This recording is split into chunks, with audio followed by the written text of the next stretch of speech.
প্রথমে মাছগুলো বন্ধুরা আজকে দুপুরে আমি ভেজে নিলাম সর্ষে দিয়ে ভালোভাবে লাল লাল করে। প্রথমে পার্শে মাছগুলো একটু বড় বড় সমুদ্র লাল লাল করে না ভেজে নিয়েছি, তো ভেজে তুলে নিয়ে নেওয়ার পরে ওই তেলের মধ্যে আমি পেঁয়াজ কুচি দেবো, পেঁয়াজ দিয়ে দেবো, দিয়ে ভালো করে নেড়ে নেব।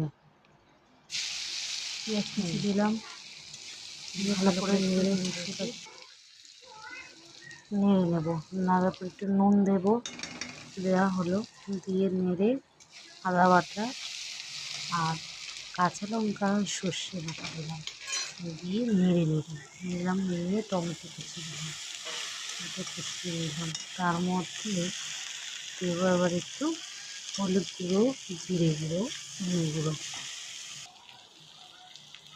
দেবো, দিয়ে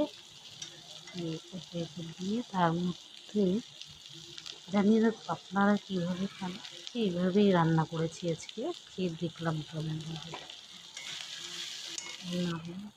তার কষিয়ে নিয়ে ওর মধ্যে একটু জল দেবো হালকা, যেন সর্ষে বাটাটা তিতো না হয়ে যায়।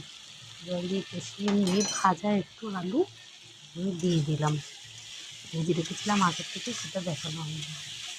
এবার কষিয়ে নিলাম, এবার আমি জল দেবো হালকা করে, যাতে গামাখা গামাখা হয়।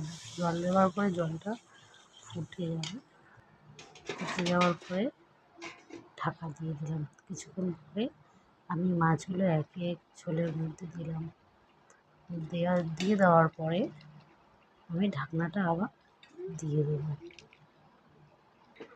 দেওয়ার পরে এই যে কিছু 10-15 মিনিট ফুটিয়ে নামানোর পরে এই যে এবারে আমি মাছগুলো আগে থালায় তুলে নিলাম, তারপরে ঝোলটা ঢেলে দেবো, যাতে মাছগুলো ভেঙে না যায়।